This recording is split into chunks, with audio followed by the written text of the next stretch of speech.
Morning, everybody. About 150 years ago, when I was in high school, we had a teacher, one of our English classes. He didn't like us, and we did not like him. The man had a very annoying habit. First of all, when he lectured us, he always pointed with his glasses. There's something very humiliating to be on the receiving end of somebody pointing their glasses at you. And he had another habit that periodically he would repeat the last word of a sentence. Because he felt that made him look sophisticated. So he was once handing back our test papers. Now, I have a pretty vivid imagination. I could not make this up if I wanted to. He was handing back our test papers, and he said, "Gentlemen, the trouble with your papers is there was too much repetition. So, of course, I was sitting in the front row. He was a brutal ex-Marine, and we were terrified of him. Of course, I was sitting in the front row biting my lip off not to laugh. But I learned a Musar lesson, probably the only thing I learned all year in that sophomore English class, which was certain times in life, certain things are repeated, have to be repeated, and the danger of speaking after several speakers is that something I say may be repetition, but I'm sure that it is something that if it was said, it's worth repeating if I say it again to drive the lesson home. So a young man, his wife gave birth, and she left him home to take care of the kids for about 5 days while she went off to the Beit HaChlama. Women claim that, the whole giving birth and painful.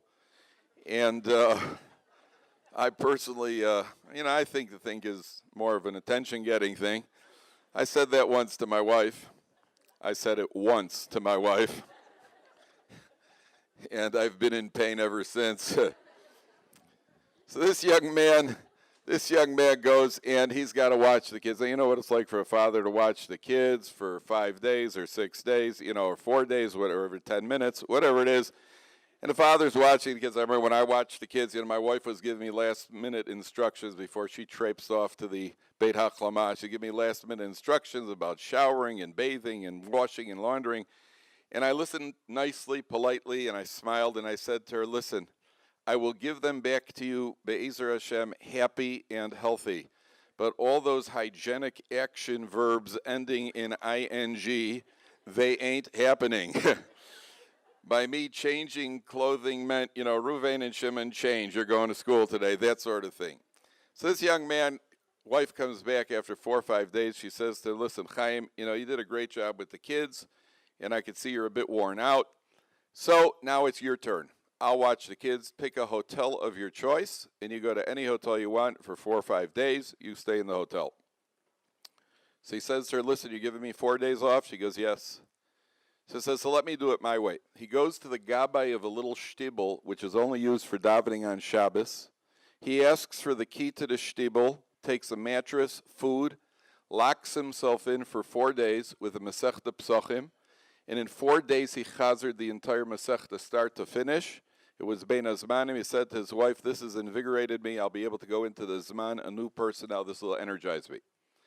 So we know that in life, a person has to make choices. Choices are not always easy. As a matter of fact, one of the most difficult things in life, possibly the single most difficult thing, is making a choice. When a person is faced by choice, sometimes things are going very well. So many things are going very well, and all of a sudden somebody offers you a job or there's an offer and throws you into turmoil. Had I never had the offer, I was fine up until now.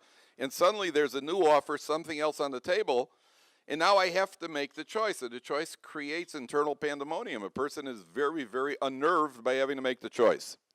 So the difficulty of life is often a person has to make the correct choices, and the choices are not easy. Some of you may remember about, I don't know if it was 10 years ago, 15 years ago, whatever it was, they had the shaitel crisis in Eretz Yisrael. You remember that? I imagine that you remember it, yes. Where the shaitlach coming from somewhere in India, it wasn't clear whether they were used for avodah zarah, they were only used as part of the ritual, they're mutter, they're not.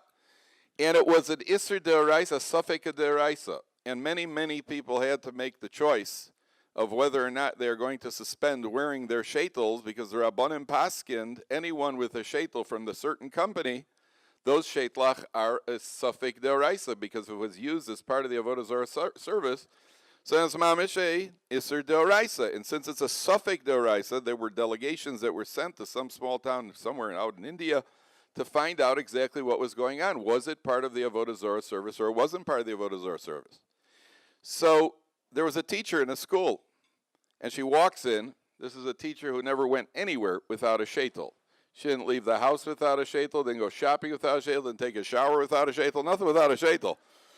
And she walks in one day, and she's wearing a tichel. And the little girls in class, 9-year-old girls, they look at the teacher and say, Mrs. Ploney, what's going on? They're absolutely shocked. So the teacher says, well, the Rabbanim paskin that shaitlach from this company cannot be worn unless the person is sure, that until we make sure. And therefore, since the Rabbanim said it, it's a difficult thing. I've chosen to listen to the Rabbanim, and therefore I'm not going to wear the shaitel. The girls were so shocked. They were so impressed. And also one of the little girls, she stands up and reaches up to her head, and she pulls off her hair. And she's got no hair underneath. And she said, I haven't been well for the last few months. Nobody knew about it. I've been wearing a shaitel to hide the fact that my hair has fallen out. But if the Rabbanim said we're not allowed to wear shaitels, then I'm not going to wear a shaitel. So the choices in life are often difficult, and a person sometimes has to make the difficult choices. There's another lady. Some of you have heard this story. I always come back to this because I think it is so real. This goes on in homes all the time. A woman who baked these 75 challahs for a Sheva brachas. And, she's got making a Sheva brachas the next week, so she bakes these 75 challahs. And she puts them, of course, there's never room in your own freezer. She goes to her neighbor, Miriam, do you have room in your freezer for my challahs? She says, sure. Nobody knows why that is. There's always room for somebody else's stuff in the freezer, even if you don't have room. It's l'mala min hateva. And so she says, Miriam, can I put my challahs in your freezer? She says, sure. The night before the Sheva bracha, she comes over. She says, Miriam, can I take my challahs? I want to start defrosting them. Tomorrow night's the Sheva brachas. She says, okay. So Miriam goes to the back room. She opens up the freezer, and there are 3 challahs left in the freezer. And she's looking, and she's immediately, tearing up, and she goes over to her husband sitting in the other. She says, Herschel, do you eat those challahs? He says, yeah, me and the boys have been eating them all week. They've been really good. He goes, Herschel, when is the last time? Now, women have this ability to yell without making a sound. I'm always enchanted by, when is the last time? And Herschel's just looking, the men get that confused look on their face, like, She says, and she's crying, and she walks over to her. She says, Pnina, I'm sorry. My husband ate all the challahs. My boys ate all the challahs. She goes, really? Well, I hope they enjoyed them. She goes, aren't you upset? She goes, no, why should I be upset? I baked them that somebody should enjoy them. As long as they enjoy them, big deal. I'll bake more tonight. I'll buy at the bakery. What's a big deal? Not a big deal. So, I once told this story in a group. There's a lady sitting in the back. She could not restrain herself. She just burst out, what a tzaddikus. She could not help. So I want to tell you something. Is that lady a tzaddikus? She's making a choice. A wonderful lady. You want to know something, ladies? You know what the tzaddikus is? The tzaddikus is now that Miriam who faces a choice. If she doesn't go back to her husband and tell him, you nitwit, what were you thinking? Did I ever bake challahs? If she just doesn't say a word, that's a tzaddikus. And that's a much harder tzaddikus. I'm about to tell you something. That's hard. And you know how the story ends, of course, right? She doesn't say a word. About 2 a.m, she sits up in bed. You nitwit, what were you thinking? So I tell you something. For those few hours, that's a tzaddikus. So for those few hours, that's a real tzaddikus. Then Herschel is walking on eggshells for the next week. He's just being as careful as he is such a good Mam Shalamed Vovnik for the next week. He's that every husband knows. If the wife is ever looking at you like this, you're in big trouble. And if they ever got there in a big loop like that, then you better find the nearest window and go out. I've always found when also the wife calls you by your full name. That's also David Kaplan. Oh, you just found out my name. Then I think I got a daven tomorrow. I'll see you in 3 days. We have Yalav Yavo out the door. So the choices are not always easy. And it starts with Avram Avinu. Because I'll say that Avram Avinu was faced the first choice he faced. Are you going to go into a flaming furnace or you're not going to go into the flaming furnace? And Avram Avinu chooses that he's going to go into the flaming furnace. Ma'isa Avasim Labanim. Klal Yisrael now see that throughout history, we're going to have to make choices, and the choices are not always going to be easy choices. The choices that are being made, are very difficult choices. Avram Avinu has to make 10 choices. He passes in Nisyonos. And all through history, last week's parsha, 2 weeks ago, Rachel Imenu makes the agonizing choice, the ordeal that she faces. Is she going to choose to keep her husband, or is she going to choose to forfeit her olam hazeh and her olam haba? At that moment, she didn't know what would happen.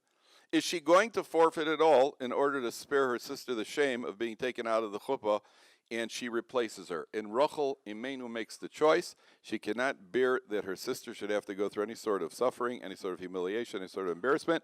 She makes a choice. That is the single most difficult thing. We face it hundreds of times a day, the idea of making a choice in Ruchnius, where we put our emphasis. Are we going to pass the test or not? Many years ago, my Rabbi, Zichrono Livracha, Zecher Tzadik Livracha, Reb Mendel Weinbach Zatzal, he read us an article at Or Sameach that was published in Eretz Yisrael. A secular Israeli editor of one of the Israeli dailies, anti-religious dailies, a man named Amnon Denkner, wrote an article. Now, you know that journalists always want to show that they are objective, that they maintain some sort of there's no bias on their part. And Amnon Denkner, who is himself anti-religious, wrote a very positive article. Nobody knows why he did it. He wrote that I think the title of the column, the article was something called, I think it was called Livadi, a classic Livadi. And what he writes in this column is that his friends, he is in Israel, he says there are 3 types of friends. He has those who have left the country, those who have gone to the United States. They've left Israel. They're living either in Los Angeles or West Germany, wherever they go. Those who were killed in Israel's wars, and those who have become Balei Tshuvas. And he writes in this article, he laments the fact that he finds that he's all by himself. Livadi, he has no friends. They're all gone. They've gone to one of 3 directions. And then Mr. Dankner writes, unclear why he did this. He writes, when I go to Dizengoff in Tel Aviv, and I look at the people there, all I see are faces of people covered with darkness. And yet, when I look at my friends who've become Balei Tshuvas, who've given up a life of materialism and lack of self-control, they have a light glowing from their face. This is what he writes. So Amnon Denkner, that was the first time I heard of him. And then I heard of him again I'm guessing about 10 years ago. He wrote another column. And this was the column Chanukah time. He wrote this column. And in this column, he challenges the secular Israeli public. And he writes to the secular Israeli public, there you are eating sufganiyot. I'm sure you've heard sufganiyot are the ideal miracle food because you eat one and it burns inside for 8 days. I'm sure you know that. And so he writes, there you are eating sufganiyot, possibly lighting menorahs. You're celebrating. Yet, he asks the Israeli public, imagine the war was taking place today. You have the Chashmonaim on one side, you have the Yevonim on the other side. The Yevonim stand for entertainment, licentiousness, lack of self-control, pleasure, fun, no midos work at all. That's on the one hand. Then you have the Chashmonaim who stand for self-control, Torah, Tefillah, Tefillin, Chesed, Bein Adam L'Chavero. If that war was taking place today, whose side would you be on? Who would you want to emerge victorious? The Yevonim or the Chashmonaim? You yourself who are living like a Yevoni, and you're celebrating the victory of the Chashmonaim, whose side would you be on? Who would you want to be victorious if that war was taking place today? So I remember when I saw this article, I was thinking to myself, if I was a secular Israeli, I'd have a problem here because I have a serious identity crisis. What am I? I'm an Israeli. I'm a Jew. Exactly what am I? And he's absolutely right, because I'm living my life very much in favor of the Yavani ideals. And the last thing I would want is to have to go to Beis Medrash or to say Tehillim or to restrain myself for any pleasure that I would like to indulge in. And therefore he asks him, which side, whose side would you be on? Very, very provocative question. My next thought was not as pleasant. That wasn't a pleasant thought either. My next thought was extremely unpleasant because I thought to myself, whose side would I be on? Whose side would I be on? What in my life is a demonstration? What in my life is consistent with Hashmonoi values?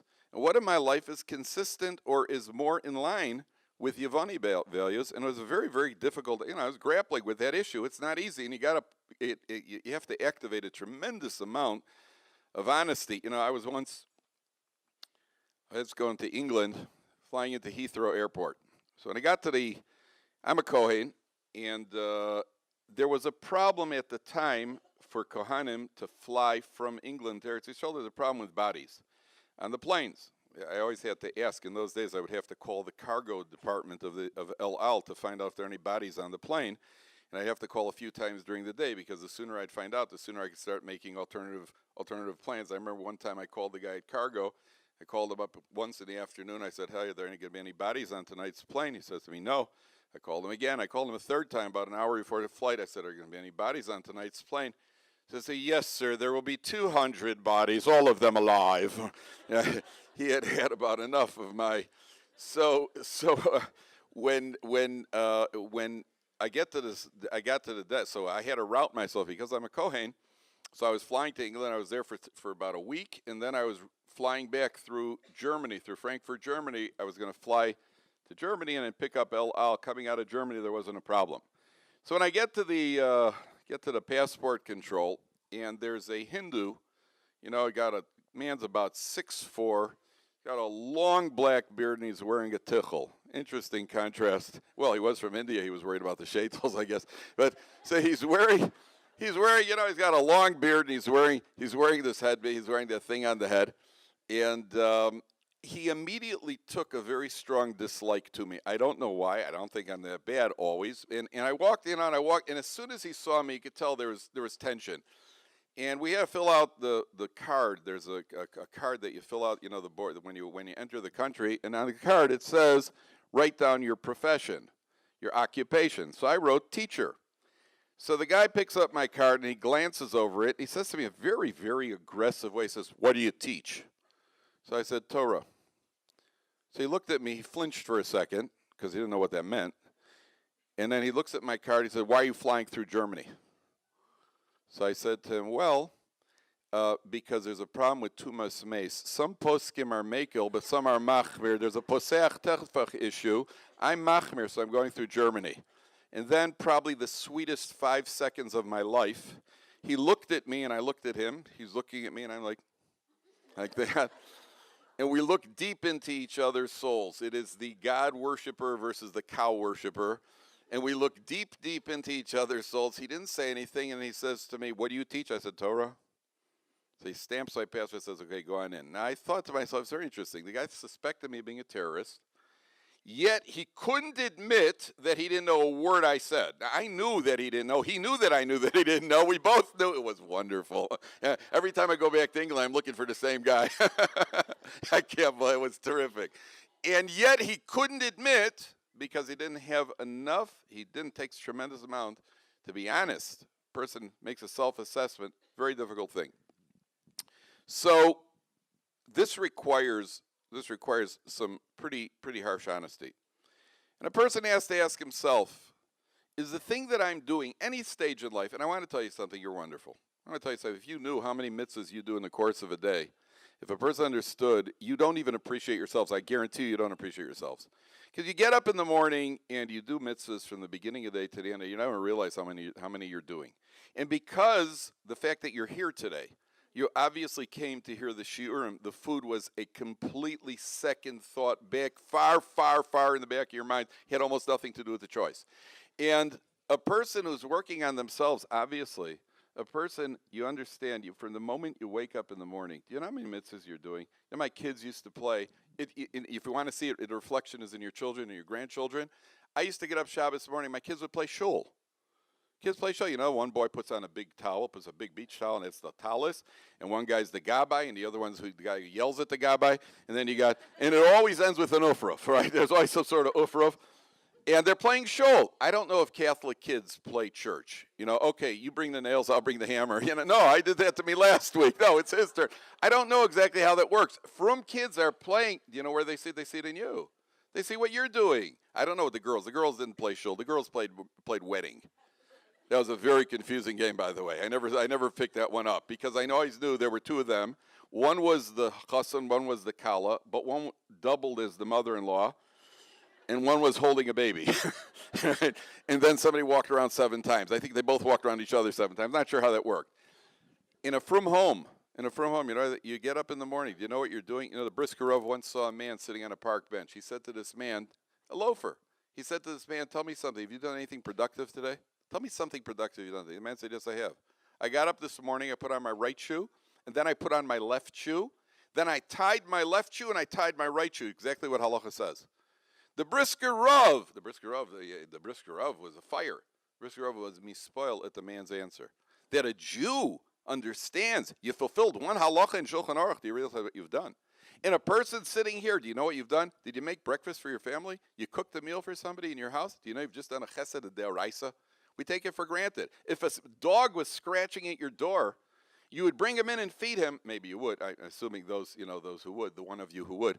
But if you would feed a cat or a dog, you'd feel you've done a mitzvah. You'd feel you've done something, you've done a chesed. If you feed a family member, feed a husband, or you feed a child, or feed a grandchild, you've done a chesed. It's a deraisa. You daven, you gave tehillim, you did chesed.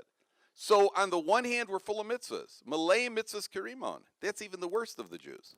On the other hand, we understand that there's always time to grow. And that's why we have Yom Tov, that's why we have Chanukah. It's always a question of inspiration, of trying to pick up and inspire ourselves to grow. I heard a bunch of frum kids were once playing Monopoly. And one of the kids landed on a hotel. Boom, he's out of the game. So one of the other kids says, you know what, let's make him a gemach. Yeah, where'd you get the idea? Okay, he's a kid living in Israel, so that's one of the big words in the houses. You know, gemach, gemach. Did you pay the gemach, gemach, you know. But that's what they're saying in the parents. That's what a child is. The child sees. The child's a reflection of you. You're doing mitzvahs morning to night. So where's there room for improvement? The person has to be very honest. Is there room for improvement? Where can I change? Where can I grow? So a person asks himself when it comes to technology, is technology, the various forms of technology, tznius, luxuries, whatever it is that we're involved with, is this something that I'm emulating an Avram Avinu, a Rachel Imenu, or is this something that I would have gotten from a guy by the name of Papadopoulos? Whose value is this? Whose value am I now imitating? Whose value, where is this coming from? Very, very important question for us to ask ourselves this time of year. How do you regard an Avreich, the hunched over koil man, who's walking around, and perhaps his clothing doesn't indicate, it's not quite as polished as a professional, and he's hunched over a Gemara, he might have big curly payas. In your heart of hearts, how do you see this person? That's an indication of where you're holding. What you really feel about him and his Torah and his value. I heard about a couple went to ask a Rav a Shaila. So they come into the Rav to ask a Shaila, whatever the Shaila was, and the Rav speaks to them for a few minutes, and the wife, after he answered her shayla, she said to the Rav, can I just ask you a question? You know, every surface in your living room is covered by svarim. Everywhere I look, there's svarim. There's an uncovered, so chairs, svarim over here, svarim over there, svarim over there. I mean, why do you have svarim all over the place? So the Rav said, I think my wife could answer that better. He calls in the Rebbitzin, and she asks the Rebbitzin, why is svarim? Every surface, that is a clean surface in the room. So the Rebbitzin smiles. She said to him, well, this is a living room, isn't it? This is a room for living. The Torah is kihem chayenu. The Torah is our life. It's for living. So a person who sees, you know, your son comes home from school. We made a siyum on mishnayos. Well, that's great. Just get your mishnayos off the dining room table. That's an indication of a certain value. Child comes up with a mishnayos, puts it on the table. You should dance. He's got a mishnayos in his hand. In our day and age, he's got a mishnayos in his hand. You should count your blessings. Count them. That's the biggest bracha. If that's not a value, then a person asks, where did I get that from? So we celebrate the Pach Shemen. Why do we celebrate the Pach Shemen? There was a war. Pach Shemen, oil is good. Living and surviving is better. Why do we survive the Pach Shemen? And the answer is, when David HaMelech goes and he defeats Goliath. So what happened? Medrash says he hits him in the head with a rock. It is embedded. Goliath comes out. David takes a stone. Boom! Nails him right in the forehead. And the Medrash says, what would you expect? A hit in the forehead that's strong enough to kill somebody. So, under normal circumstances, he would fall backwards. And the Medrash says he fell forward. Why did he fall forward, says the Medrash? To save David HaMelech 12 steps. So David HaMelech, instead of having to walk all the way over there to chop his head off, conveniently Goliath falls at his feet and he could chop his head off over here. I want to ask you something. David HaMelech is about to become a national hero. He's going to marry the king's daughter. He's going to have everything good. I guarantee you David HaMelech would have been glad to take the extra 12 steps to chop his head off with the sword. It was a beautiful day for a head chopping. There was no reason. Why does he need Goliath to fall forward? The answer is that there was a victory, but where is the indication that David HaMelech is special? The indication is he gets his own little nace. Gets his own little nace, his own little miracle. And his own little miracle is such that it shows you're special. The war was a tremendous victory. But we need a little special miracle just to show, you know what? You had to survive because I promised you'll survive. But what shows that you're special, is you get the little nace of the Pach Shemen. Finally, a young man in my neighborhood, not so young anymore. He's my age. So very, very young. And I once asked him, today he's a Rav, he's a Posek, he's a Rosh Kollel. And I once asked him how he became a Baal Tshuva. So he told me he lived on a secular kibbutz, anti-religious secular kibbutz, and one day on the kibbutz there was a tragic traffic accident. 3 sets of parents were killed in a car accident. The daughter of one of those sets of parents left the kibbutz a couple of months later and went to become a Balas Tshuva. Everybody figured she's emotional turmoil. Why would anybody normal become a Balas Tshuva? In the meantime, this young man went to the Israeli Air Force. And one day, about a year and a half later, they get word that the girl's engaged, she's getting married. So he told me, the young man told me this himself. He and his friends from the Air Force, he was a captain in the Israeli Air Force, flying F-15s, said he and his friends were on the way to the wedding, and the entire way they were making jokes about yeshiva bacharols. Yeshiva bacharols are a bunch of turtles in a shell. They don't know what's going on. Anything. Completely out of touch. He gets to the wedding, they're still making jokes. They have the chuppah, they're still making jokes. The entire time they make yeshiva bacharols. All of a sudden, Chassan and Kala are coming out of the yichud room. The guy says, okay, Chassan and Kala are coming out, let's get ready for dancing. He told me that everybody in the room stood up. The yeshiva bachrim stood on one side of the room to be mekabel the chassan, to dance with him. And the secular people, his friends, his people, they all were on the other side of the room. He told me he stood there and he looked at the contrast and he thought to himself, Ze chai v'ze met. V'ani rotzeh lechyot. Ani rotzeh lechyot. Told me the choice to be frum was made on the spot. He didn't have any questions. There was no convincing, there was no arguing. It was only tell me what to do. There was a makariver there who saw his eyes light up. He came over to start arguing with him. He said to him, don't argue with me. Just tell me what. Ze chai v'ze met. V'ani rotzeh lechyot. Uvacharta v'chaim, HaKadosh Baruch Hu says, choose life. That's what we have to do. We make choices all the time.